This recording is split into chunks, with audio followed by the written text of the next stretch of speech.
Little Women by Louisa May Alcott. Chapter 16. Letters. In the cold gray dawn, the sisters lit their lamp and read their chapter with an earnestness never felt before. For now the shadow of a real trouble had come. The little books were full of help and comfort, and as they dressed, they agreed to say goodbye cheerfully and hopefully, and send their mother on her anxious journey unsaddened by tears or complaints from them. Everything seemed very strange when they came down, so dim and still outside, so full of light and bustle within. Breakfast at that early hour seemed odd, and even Hannah's familiar face looked unnatural as she flew about her kitchen with her nightcap on. The big trunk stood ready in the hall. Mother's cloak and bonnet lay on a sofa, and Mother herself sat trying to eat, but looking so pale and worn with sleeplessness and anxiety that the girls found it very hard to keep their resolution. Meg's eyes kept filling in spite of herself. Jo was obliged to hide her face in the kitchen roller more than once, and the little girls wore a grave, troubled expression, as if sorrow was a new experience to them. Nobody talked much, but as the time grew very near, and they sat waiting for the carriage, Mrs. March said to the girls, who were all busied about her, one folding her shawl, another smoothing out the strings of her bonnet, a third putting on her overshoes, and a fourth fastening up her traveling bag. "Children, I leave you to Hannah's care and Mr. Lawrence's protection. Hannah is faithfulness herself, and our good neighbor will guard you as if you were his own. I have no fears for you, yet I am anxious that you should take this trouble rightly. Don't grieve and fret when I am gone, or think that you can comfort yourselves by being idle and trying to forget. Go on with your work as usual, for work is a blessed solace. Hope and keep busy, and whatever happens, remember that you never can be fatherless." "Yes, Mother." "Meg, dear, be prudent, watch over your sisters, consult Hannah, and in any perplexity, go to Mr. Lawrence. Be patient, Jo. Don't get despondent or do rash things. Write to me often, and be my brave girl, ready to help and cheer us all. Beth, comfort yourself with your music, and be faithful to the little home duties. And you, Amy, help all you can, be obedient, and keep happy, safe at home." "We will, Mother, we will." The rate of an approaching carriage made them all start and listen. That was the hard minute, but the girls stood it well. No one cried, no one ran away or uttered a lamentation, though their hearts were very heavy as they sent loving messages to Father, remembering as they spoke that it might be too late to deliver them. They kissed their mother quietly, clung about her tenderly, and tried to wave their hands cheerfully when she drove away. Laurie and his grandfather came over to see her off, and Mr. Brooke looked so strong and sensible and kind that the girls christened him Mr. Greatheart on the spot. "Goodbye, darlings. God bless and keep us all," whispered Mrs. March as she kissed one dear little face after the other and hurried into the carriage. As she rolled away, the sun came out, and, looking back, she saw it shining on the group at the gate, like a good omen. They saw it also, and smiled and waved their hands, and the last thing she beheld as she turned the corner was the four bright faces, and behind them, like a bodyguard, old Mr. Lawrence, faithful Hannah, and devoted Laurie. "How kind everyone is to us," she said, turning to find fresh proof of it in the respectful sympathy of the young man's face. "I don't see how they can help it," returned Mr. Brooke, laughing so infectiously that Mrs. March could not help smiling, and so the long journey began with the good omens of sunshine, smiles, and cheerful words.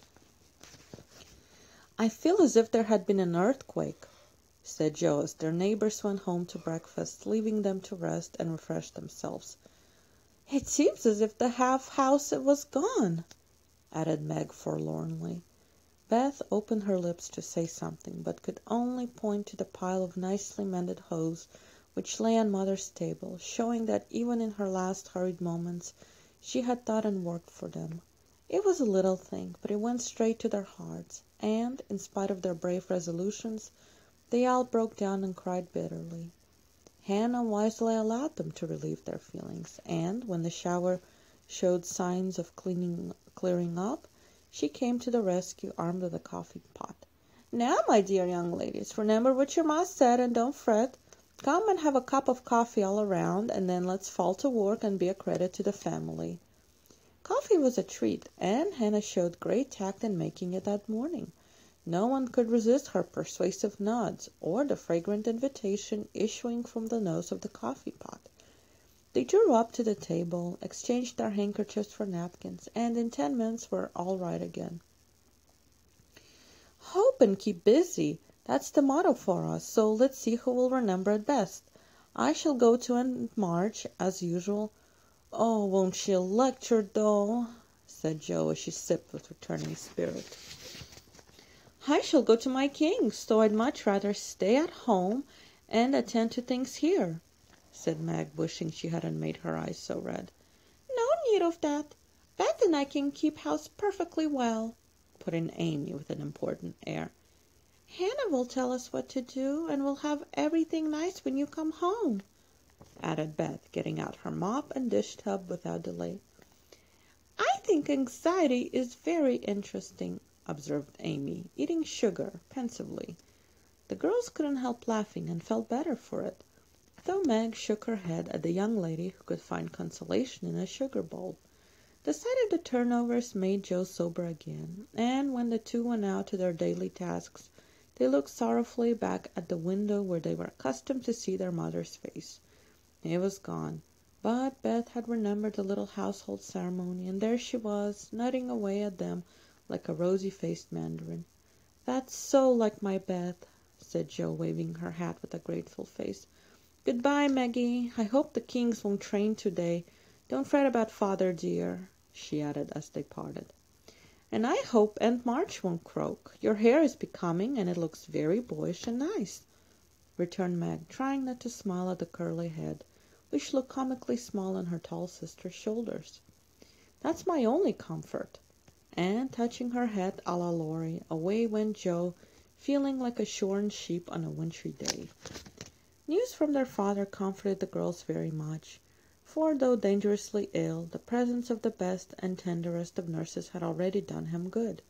Mr. Brooks sent a bulletin every day, and as the head of the family, Meg insisted on reading the dispatches, which grew more and more cheering as the week passed. At first, everyone was eager to write, and plump envelopes were carefully poked into the letter box by one or the other of the sisters, who felt rather important with their Washington correspondence. As one of these packets contained characteristic notes from the party, we will rob an imaginary mail and read them. "My dearest mother, it is impossible to tell you how happy your last letter made us, for the news was so good we couldn't help laughing and crying over it. How very kind Mr. Brooke is, and how fortunate that Mr. Lawrence's business detains him near you so long, since he is so useful to you and father. The girls are as good as gold. Jo helps me with the sewing and insists on doing all sorts of hard jobs. I should be afraid she might overdo if I didn't know that her moral fit wouldn't last long. Beth is as regular about her tasks as a clock, and never forgets what you told her. She agrees about father and looks sober except when she is at her little piano. Amy minds me nicely, and I take great care of her. She does her own hair, and I am teaching her to make buttonholes and mend her stockings. She tries very hard, and I know you will be pleased with her improvement when you come. Mr. Lawrence watches over us like a motherly old hen, as Jo says, and Laurie is very kind and neighborly. He and Jo keep us merry, for we get pretty blue sometimes, and feel like orphans with you so far away. Hannah is a perfect saint. She does not scold at all, and always calls me Miss Margaret, which is quite proper, you know, and treats me with respect. We're all well and busy, but we long day and night to have you back. Give my dearest love to father, and believe me, ever your own, Meg. This note, prettily written on scented paper, was a great contrast to the next, which was scribbled on big sheet of thin foreign paper, ornamented with blots and all manner of flourishes and curly-tailed letters. My precious Marmee, 3 cheers for dear father. Brooke was a trump to telegraph right off, and let us know the minute he was better. I rushed up garret when the letter came and tried to thank God for being so good to us, but I could only cry and say, I'm glad, I'm glad. Didn't that do as well as a regular prayer? For I felt a great many in my heart. We have such funny times, and now I can enjoy them, for everyone is so desperately good.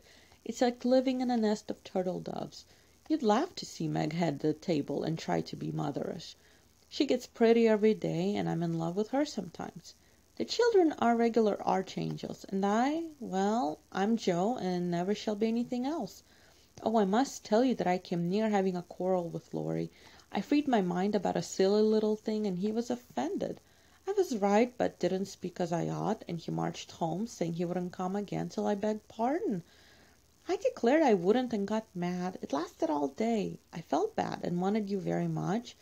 Laurie and I are both so proud it's hard to beg pardon, but I thought he'd come to it, for I was in a right. He didn't come, and just at night I remembered what you said when Amy fell into the river. I read my little book, felt better, resolved not to let the sun set on my anger, and ran over to tell Laurie I was sorry. I met him at the gate coming for the same thing. We both laughed, begged each other's pardon, and felt all good and comfortable again.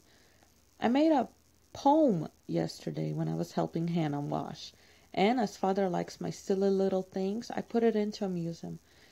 Give him the lovingest hug that ever was, and kiss yourself a dozen times for your topsy-turvy Joe. A song from the suds. Queen of my tub, I merrily sing while the white foam rises high, and sturdily wash and rinse and wring and fasten the clothes to dry. Then out in the free fresh air they swing under the sunny sky. I wish we could wash from our hearts and souls the stains of the week away, and let water and air by their magic make ourselves as pure as they. Then on earth there would be indeed a glorious washing day, along the path of a useful life whilst heart ease ever blooms. The busy mind has no time to think of sorrow or care or gloom, and anxious thoughts may be swept away as we bravely wield a broom. I'm glad a task to me is given to labor at day by day, for it brings me health and strength and hope, and I cheerfully learn to say, head you may think, heart you may feel, but hand you shall work alway.